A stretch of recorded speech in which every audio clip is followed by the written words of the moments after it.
Assalamualaikum warahmatullahi wabarakatuh. Saya Muhammad Sauki Bagus Zakaria akan mempresentasikan hasil musyawarah tentang konsep dasar belajar untuk memenuhi tugas mata kuliah belajar dan pembelajaran yang dibina oleh Bapak Chandra Adiputra MPT. Yang pertama dari konsep dasar belajar, di sini saya akan menerangkan tentang pengertian belajar. Pengertian belajar yang pertama, menurut Hamalik tahun 2007, belajar adalah memodifikasi atau memperteguh kelakuan melalui pengalaman.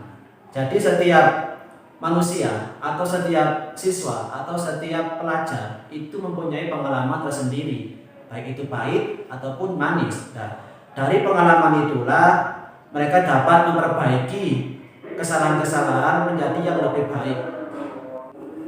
Pengertian belajar yang selanjutnya yaitu pengertian belajar secara umum.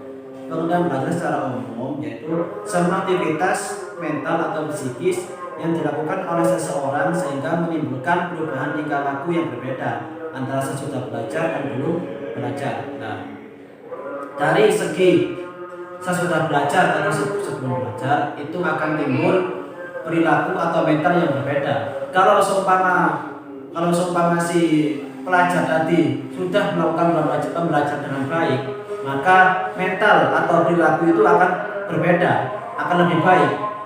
Nah, dan seumpama ada siswa atau pelajar itu belum melakukan pembelajaran dengan baik, maka itu akan mengurangi mental atau psikis yang kurang baik. Pembahasan yang selanjutnya yaitu unsur-unsur belajar. Menurut Suwardi tahun 2015 halaman 14-15 menyatakan bahwa perilaku belajar merupakan perilaku yang kompleks karena ada beberapa unsur belajar yang terlibat di dalamnya.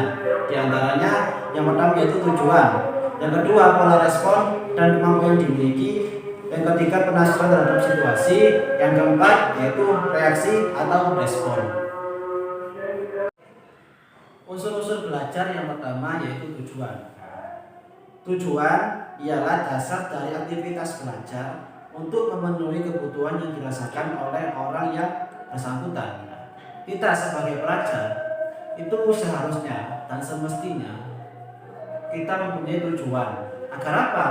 Agar kita dalam belajar itu mempunyai dorongan untuk belajar yang lebih giat atau mendorong kita untuk lebih giat.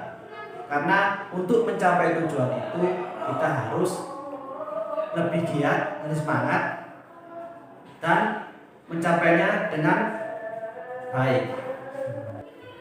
Unsur-unsur belajar yang ketiga yaitu penafsiran terhadap situasi. Dalam menghadapi situasi, individu harus menentukan tindakan mana yang harus diambil, mana yang harus dihindari, dan mana yang paling aman. Nah, unsur yang ketiga ini masih sedikit bersangkutan dengan unsur yang kedua. Yang mana di sini dalam menghadapi situasi itu pelajar harus memilah-milah, ya. Harus berpikir. Penafsiran itu artinya berpikir, ya. Harus berpikir mana yang harus diambil dan mana yang harus dihindari. Kalau seumpama yang diambil itu baik dalam belajar, ya ambil saja, itu yang paling aman. Kalau seumpama dalam belajar itu ada keselewengan, itu harus dihindari karena itu buruk. Unsur-unsur belajar yang terakhir yaitu nomor 4, reaksi atau respon.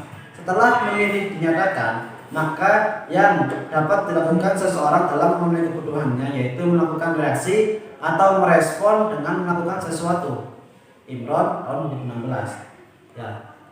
Unsur yang keempat ini sangat bersangkutan sekali dengan unsur nomor 3. Yang mana setelah kita melakukan tindakan setelah kita melakukan pilihan yang baik, yang aman, kita akan menyatakan dan akan melakukan tindakan. Kalau tidak ada tindakan, itu akan hasilnya kan nihil, ya. Nah, saya akan menerangkan tentang tujuan belajar. Tujuan belajar ada 3. Yang pertama adalah untuk mendapatkan pengetahuan. Sudah tentunya ketika seseorang belajar diharapkan seseorang mampu menambah pengetahuannya. Pengetahuan ini bisa didapatkan melalui beberapa sumber, bisa dari guru, bisa dari buku ataupun pengalaman, dan yang lainnya. Yang kedua, tujuan belajar yang kedua adalah penanaman konsep dan keterampilan. Keterampilan itu memang didapat dengan cara melatih atau berlatih secara terus-menerus atau kontinu. Yang ketiga, tujuan belajar adalah pembentukan sikap. Diharapkan setelah belajar seseorang akan berubah sikapnya dari yang kurang baik menjadi lebih baik. Selanjutnya adalah prinsip-prinsip belajar. Menurut pendapat Davis, mengenai prinsip-prinsip belajar ada 5. Yang pertama adalah apapun yang dipelajari siswa, dialah yang harus belajar, bukan orang lain. Untuk itu, siswa harus bertindak aktif. Ini sudah jelas. Yang kedua, siswa belajar dengan tingkat kemampuannya. Ini bukan berarti ketika kita belajar kita terus puas dengan apa yang kita peroleh. Kita harus berusaha semaksimal mungkin. Yang ketiga, siswa akan belajar dengan baik bila mendapatkan penguatan langsung pada setiap langkah yang dilakukan selama proses belajar. Maksudnya ada faktor-faktor yang mendukung, seperti lingkungan yang mendukung, keluarga yang mendukung, dan sebagainya. Yang keempat adalah penguasaan yang sempurna dari setiap langkah yang dilakukan siswa akan membuat proses belajar lebih berarti. Kan dalam belajar ada step by step atau langkah demi langkah. Jika langkah pertama dilakukan secara maksimal, maka untuk menuju ke langkah berikutnya itu akan lebih mudah. Yang kelima adalah motivasi belajar. Siswa akan lebih meningkat apabila ia diberi tanggung jawab dan kepercayaan penuh atas belajarnya. Semisal siswa diberi beban atau diberi tanggung jawab seperti ulangan, tugas, dan lain-lain. Assalamualaikum warahmatullahi wabarakatuh. Di sini saya Yunita Firdausia sebagai pemateri yang ketiga akan menjelaskan tentang faktor-faktor yang mempengaruhi proses belajar dan tingkat keberhasilan belajar.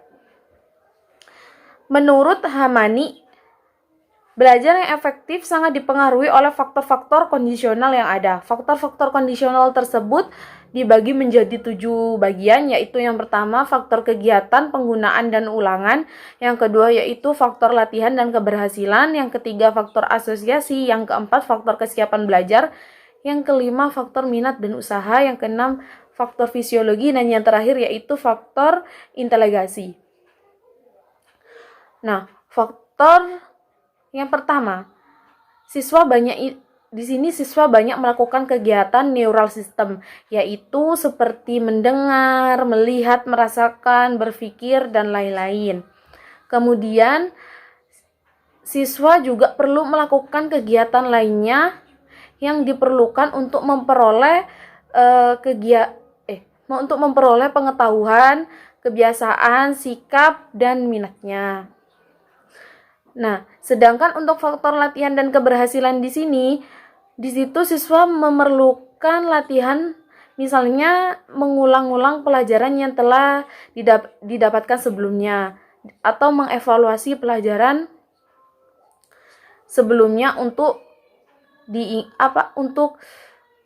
siswa itu lebih mudah mengingat pelajaran yang sebelumnya, seperti itu. Kemudian faktor asosiasi. Faktor asosiasi di sini yaitu siswa dapat menggabungkan hasil dari pengalaman yang baru maupun hasil pengalaman yang lama. Di sini dikombinasikan menjadi satu. Seperti itu. Selanjutnya yang keempat yaitu faktor kesiapan belajar. Nah, faktor kesiapan belajar di sini yaitu biasanya siswa yang sudah siap untuk melakukan belajar, dia akan lebih mudah menangkap atau lebih mudah memahami suatu pelajaran daripada siswa yang belum siap melakukan suatu pembelajaran. Nah, siswa yang sudah siap melakukan pembelajaran di sini biasanya lebih berhasil atau lebih sukses dalam melakukan pembelajaran. Selanjutnya yaitu faktor minat dan usaha. Nah, belajar dengan minat di sini juga berpengaruh dalam tingkat keberhasilan. Dimana jika siswa itu minat dengan suatu pelajaran, maka dia akan cenderung nyaman dan akan lebih mudah memahami pelajaran tersebut. Yang ke-6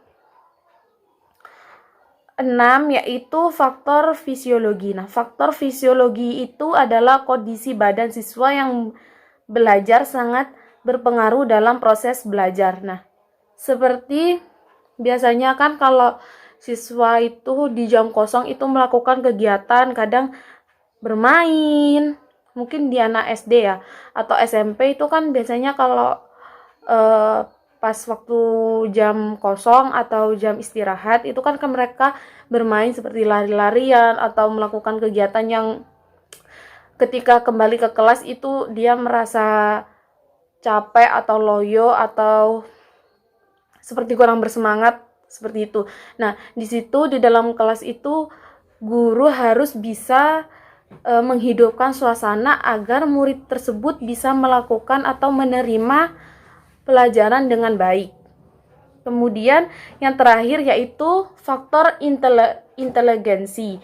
Nah, faktor inteligensi ini siswa yang cerdas akan lebih mudah menangkap pembelajaran karena ia lebih mudah menangkap pelajaran dan memahami pelajaran dan lebih mudah mengingat-ingatnya. Nah, di dalam suatu ruangan kelas itu kan nggak semua murid itu cerdas ya, ada yang cerdas, ada yang biasa aja gitu. Nah, murid yang cerdas itu akan lebih cepat menangkap pelajaran dibandingkan murid yang biasa-biasa itu tadi, seperti itu. Mungkin hanya itu dari saya, kurang lebihnya saya mohon maaf.